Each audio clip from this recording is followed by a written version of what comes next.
Howdy folks, hope you're all having a good one. Welcome back to World of Warships with Rear Admiral Jingles. Today we've got a Tier 9 domination battle here on the Two Brothers map on the Asia server. You might be tempted to call bullshit on that one since there clearly isn't an aircraft carrier on each team, but there is a hybrid. Both teams have a Kearsarge, so the Asia server rules are still intact. Today's hero, and he really is, which you'll see as this match progresses, is Sloka 55 here in the Japanese Tier 9 battleship, the Tsurugi. I gotta be honest, until watching this replay, I had no idea what this ship was. I mean, I was aware that it existed, in game at least. I've seen it on the team lists in various different battles, but don't own it, never played it. I had no idea what made this thing special.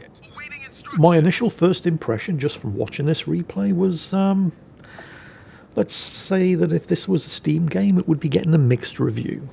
I mean, it's fast. This thing's comically fast. It's doing nearly 40 knots. So straight away you know it's a battle cruiser and not an actual battleship, so the armor's going to be terrible. The stealth, however, is really good. 11.5 kilometers, that's like, wow, there are cruisers that have worse stealth than that, so that's good. But the first thing that I really focused on, and I'm sure the first thing that most of us focus on when we look at a new ship in this game, is how many guns does it have? And, oh dear. 6 guns in 3 turrets. Those guns had better be good. I mean, it's certainly possible for there to be good ships in the game that aren't destroyers and only have 6 guns. The Leander, for example, pretty good ship. The Auber, not bad. And there are battleships in the game that only come with 6 guns, but which are worthy of respect. The Tier 9 USS Georgia, for example, with its 6 18-inch guns. And then there are other battleships in the game that only have 6 guns. Not naming any in particular, but, well, you know, the less said about those, the better. So, if you're going to put 6 guns on a battleship, especially a Tier 9 battleship, those guns had better be very good. Because if they're not, it doesn't matter how good the rest of the ship is. You know, it can be the stealthiest, it can be the fastest. If the guns are bad, if the guns can't hit or damage whatever you're aiming them at, it doesn't matter how fast or how stealthy or how well armoured or how whatever the rest of the ship is. Nobody's going to want to play it because this is a game about boats shooting other boats. And if the shooting bit sucks, what's the point? Tsurugi is a badly armoured battlecruiser, so Sloka is deliberately holding his fire until now, so he can break line of sight on the Mets, therefore avoiding any return fire because this is a very badly armoured battleship. Oof, ooh, 33,800 damage on the Mets, yeah, that was kind of spicy. Oh, ship also comes with a deep water torpedo launcher on each side. Don't worry about the torpedoes. I mean, they're not terrible, but they're not amazing. Now, what is amazing about this ship, it's not just the speed, which is incredible. It's not just the stealth, which puts some cruisers to shame. It's that these guns are very, very good. There's another 13,000, this time on the Pommern. This thing is armed with 6 18-inch guns, each of which only have a 25-second reload. More on the guns in a moment. Now appears to be a prime time to talk about this ship's protection, because it pretty much doesn't have any. Tsurugi makes a lot of sacrifices in armour to get that 35 knot base top speed. A lot of sacrifices. She's basically a floating citadel. Even cruisers can citadel this thing if it gives broadside, and its bow and stern is a pathetic 25mm thick, which means that Tier 6 battleships like the Warspite, amongst others, can citadel this thing from the front with its 15-inch armour-piercing shells.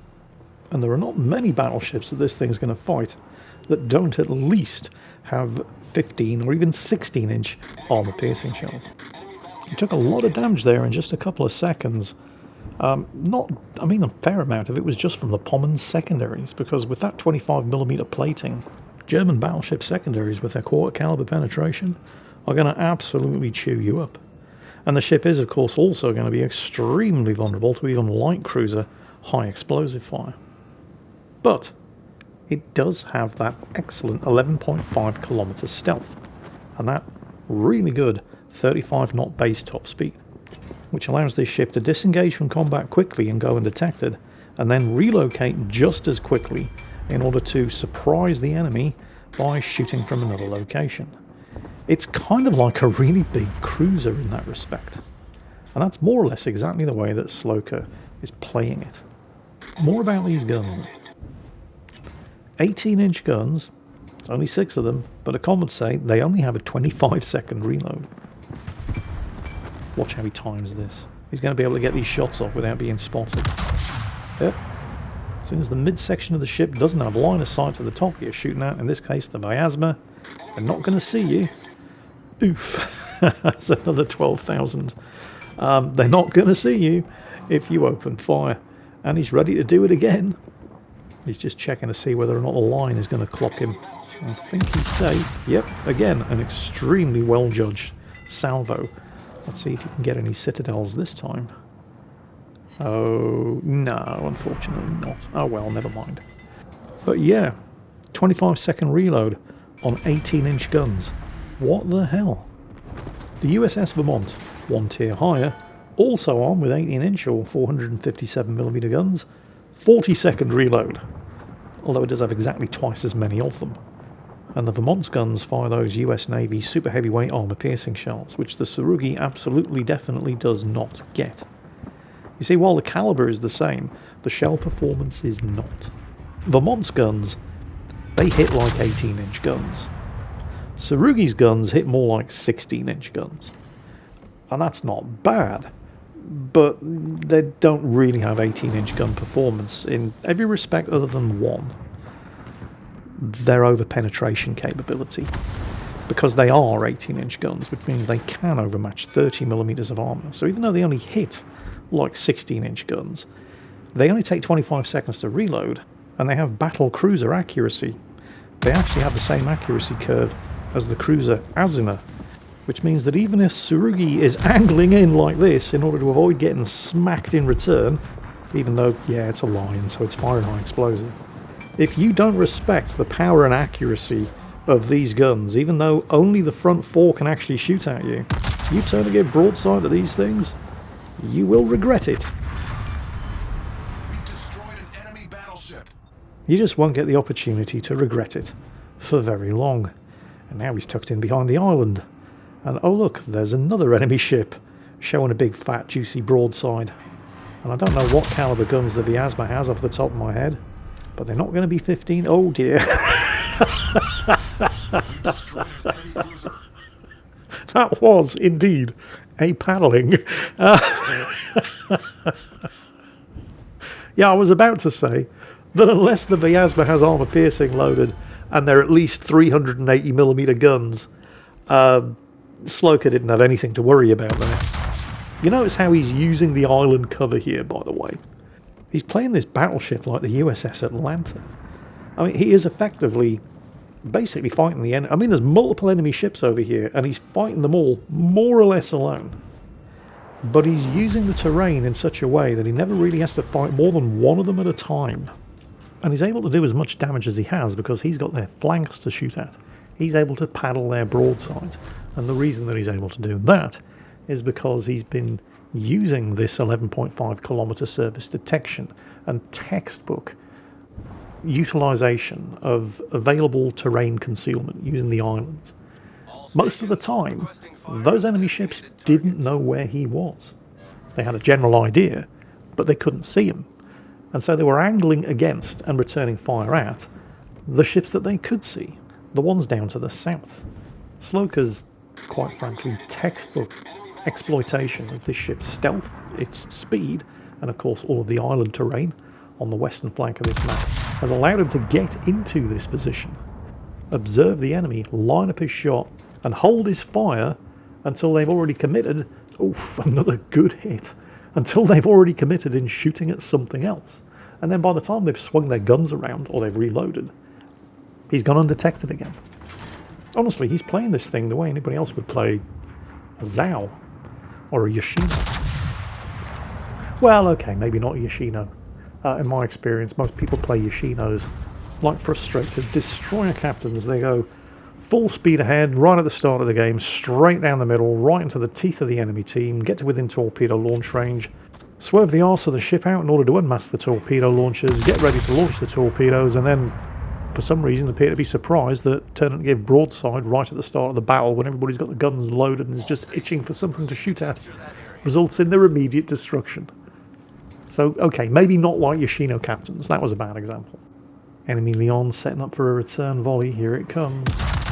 I think the Leon's guns are only 340mm, so angled up, he's not going to be able to overmatch your bows. In fact, he missed entirely anyway, so it doesn't really matter.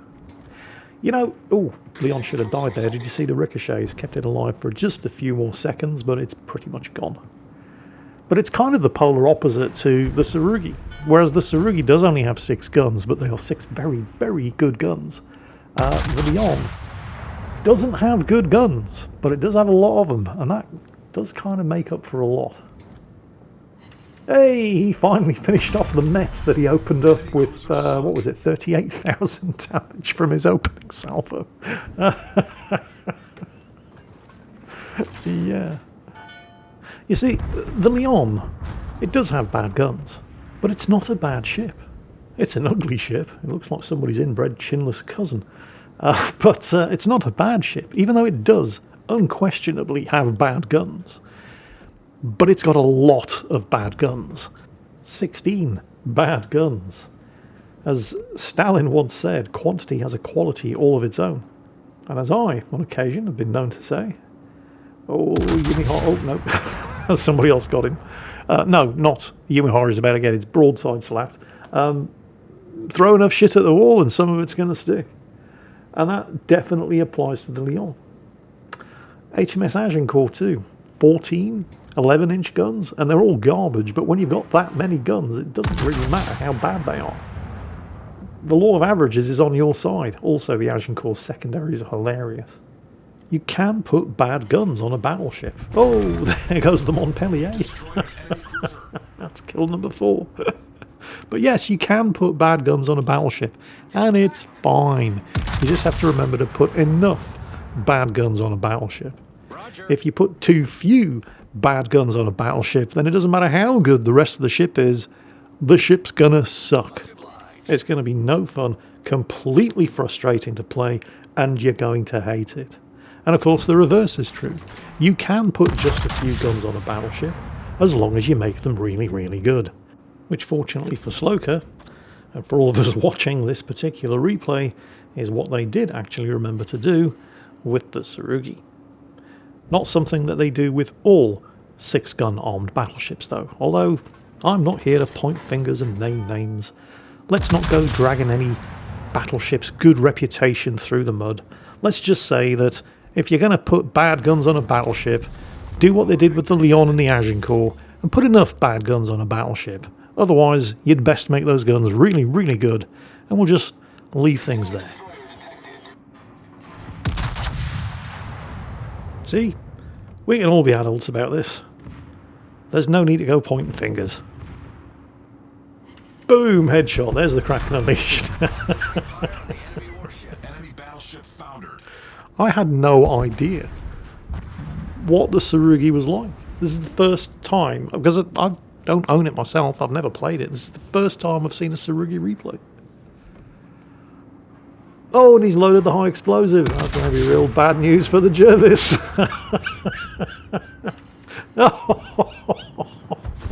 Oh, and he didn't quite get the kill, although he probably should have. Yeah. Now, despite what you've just seen, I'm not going to go ahead and say that this thing's overpowered, because I don't think it is. You've seen Sloka laying down the smack, but you've never seen the smack getting laid back down on him.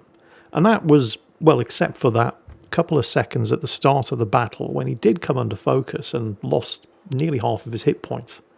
But because of the textbook way that he used the ship's concealment and the natural terrain features to mask his progress up that northwestern flank, the enemy team basically didn't get a chance to shoot back at him. So thanks almost entirely to the textbook way he played and took advantage of this ship's strengths while minimising its weaknesses, he really did make the ship look better than it is. I mean, it's still a good ship, but it's definitely not overpowered. I've seen too many of these things die too early on in too many battles to feel comfortable saying this is an overpowered ship, because it isn't. It's a good ship, but it's a good ship with some severe weaknesses. And the only reason those weaknesses weren't put on display for you today is because Sloker just showed you a textbook example of how to minimize those weaknesses. And I hope you all enjoyed watching him do it, because that's it for today. Hope you all enjoyed it, and as always, take care, and I'll catch you next time.